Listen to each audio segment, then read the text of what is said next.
Jaram hino ɗo taarika fiima antu heɗito moƴƴa. Mi faalaka hankadi wurude. Annabi Isa no jaɓirma no wawɗa wo, haysi a timma yeeso makko. Kadduɗe o jonnitama golle makko ɗen. Hari Sandra no welti fota. Hari himo hawji hollutugol mawɓe makko ɓen golle makko ɗen ka lekkol. Hari kanko e kile hiɓe seedi. O ƴettiri doy saaku makko bambete ɗon ko nyallal ngal lanni. Ko ayyo kile mahin ka ley fii dogingol welo on e o nyalorma ka. O waye hina hande. Accu ndu fiju ndaruma. Ara hiɗa faala ɗanade ka lekkol. Yahu antum mi faalaka hootude. Mi gollali boy ka lekkol. Ka limore e ka ekkitagol haala. Si ben a yii ɗum ɓe waraylan. Kurɗan anɗan lannilan mettitude. Mi jogaaki hakkil. Mo ala hakkil muy ba. Accugoy haalugol sugaɗi haalaji bulawuji. Ben ma no yiɗuma fota. Ɓe soodanima dokke labaɗe. Ben an ko hoore maɓɓe e golle maɓɓe ɗen tum ɓe yiɗi. Ko heddi kon fof hittanaɓe. Ben an woni ranon Adem mawɗo. Ɓe wattani Iliya woɗuma mi waɗi ko boni. On say ɓe sonkiranaylan no tiiɗiri. Ɓe bonade an tigi. Sayiji no ara ka tawata mi faalaka hankadi wurude. Ko honno fewndorɗa hande? Hande miɗo andi Annabi Isa no woodi. Himo yiɗinmi. Haysi tawi mi fuuji ma mi yani. Miɗo wawi yaade ha e makko. Haysi golle ɗen moƴƴiralilam. Ko kanko woni giɗo an on.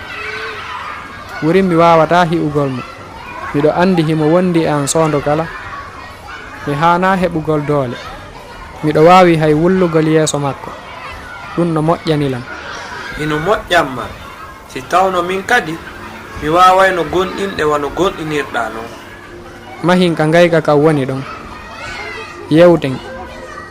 Hara hiɗe wawi yaadude kama. O gasa hara bemma monotako si goɗɗo yaadi e maɗa. Ɗum no moƴƴi.